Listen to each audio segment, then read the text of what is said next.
Olá, meu nome é Magno. Vou apresentar o trabalho Caracterização Física, Química e Morfológica de Resíduos Isoladores Elétricos de Porcelana. A necessidade de uma engenharia que gere menos impacto ambiental induz outra necessidade, que é a de desenvolver produtos alternativos. Dessa forma, torna-se possível a fabricação de produtos a partir dos resíduos que fomentam o desenvolvimento sustentável. Dentro do setor cerâmico, existem resíduos que requerem atenção, e estudos nesse aspecto são os isoladores elétricos de porcelana. Sendo notório o grande descarte na região de isoladores elétricos de porcelana, esse estudo visa direcionar, a partir de caracterizações tecnológicas, aplicações industriais e usos a que se prestam esses resíduos. A metodologia desse trabalho consistiu em algumas etapas. A primeira delas foi a coleta e separação das porcelanas. Os rejeitos foram doados pela equipe de manutenção da Universidade Federal do Cariri. Esses passaram por inspeção visual e os que não tinham defeitos seriam passíveis de utilização. Então, foram lavados com detergente, sabão neutro, bucha comum e palha de aço.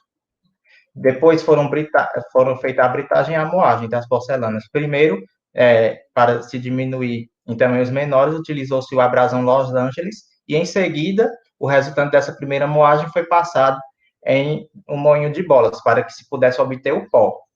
Esse pó foi passado em peneira ABNT 500 mesh e logo após foi colocado em bandejas e seco ao sol para depois ser passado pela estufa a 110 graus Celsius por 24 horas.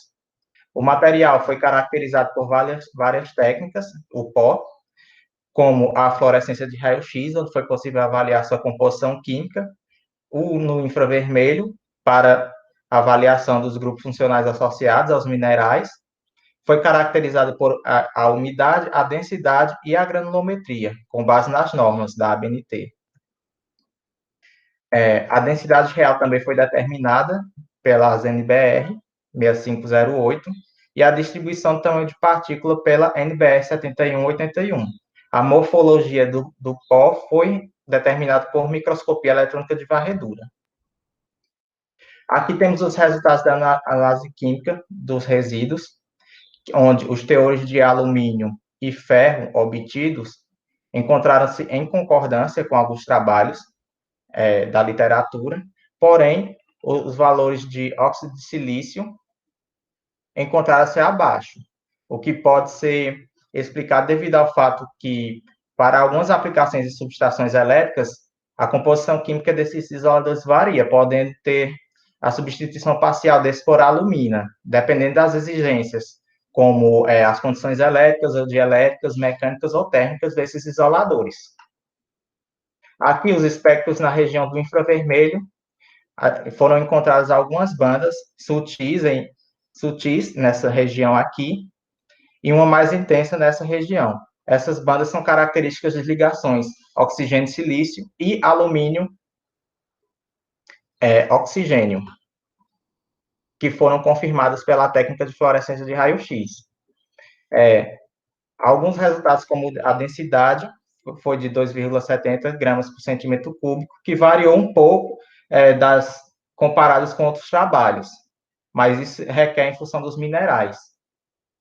E alguns valores obtidos para a umidade foram de 0,6%, e esse foi baixo, mas dentro da faixa para materiais pozolânicos.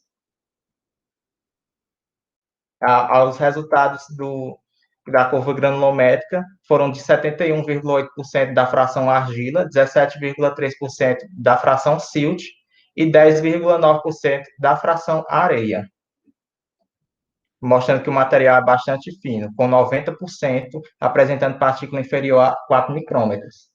Aqui, a caracterização morfológica apresenta partículas bastante heterogêneas, onde foi possível visualizar na faixa cinza partículas de quartzo e as partículas mais esbranquiçadas, alumina, com algumas frações de mulita que não foi possível ver toda por conta da resolução do equipamento. Aqui conclui-se que os óxidos de alumínio e silício foram encontrados em maior quantidade, algumas ligações de alumínio, oxigênio e silício-oxigênio foram encontradas na estrutura do material, o que confirmou a técnica de fluorescência de raio-x, e a análise granulométrica determinou que o material possui principalmente frações finas, com uma morfologia bastante heterogênea, decorrente do processo de moagem. Os agradecimentos vão para a PRPI, da UFCA, e para os laboratórios de cerâmica, solo, caracterização e pavimentação. Algumas referências e obrigado.